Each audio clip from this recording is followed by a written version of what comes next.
एक दिन पति पत्नी के बीच झगड़ा हो गया था। दोनों एक दूसरे का चेहरा भी नहीं देखना चाहते थे। तो कुछ लोगों ने उन्हें काउंसलर के पास जाने की सलाह दी। तो वे दोनों काउंसलर के पास चले गए। दोनों जब ऑफिस में दाखिल हुए तो काउंसलर ने दोनों के चेहरे पर गंभीर तनाव देखा।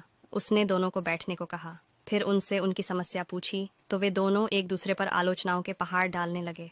काउंसलर ने दोनों को अपना गुस्सा निकालने दिया और चुपचाप उनकी लड़ाई खत्म होने का इंतजार करने लगा। जब दोनों थक गए तो काउंसलर ने कहा, ये तो हुई आलोचनाओं की कहानी, अब एक दूसरे की खूबियों का भी वर्णन कीजिए।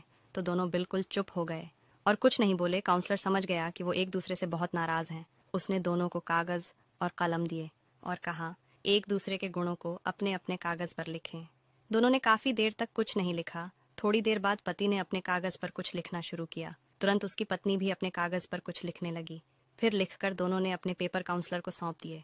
मगर काउंसलर ने कहा कि एक दूसरे के पेपर वो खुद पढ़ें। फिर दोनों पढ़ने लगे और कुछ देर बाद पत्नी की आंखों से आंसू बहने लगे। दोनों एक दूसरे की तारीफ पढ़कर बहुत खुश हुए। कमरे का माहौल अचानक बदल गया। ऐसा लग रहा था कि जैसे उन्होंने कभी लड़ाई ही नहीं की। काउंसलर ने अपना कर्तव्य पूरा कर लिया था। दोस्तों, हर इंसान में कई खूबियां और खामियां होती हैं। अगर हम एक दूसरे के दोष निकालने के बजाय एक दूसरे के गुणों को याद रखें तो जीवन स्वर्ग बन जाता है। ऐसे ही और वीडियो देखने के लिए पेज को फॉलो जरूर करें।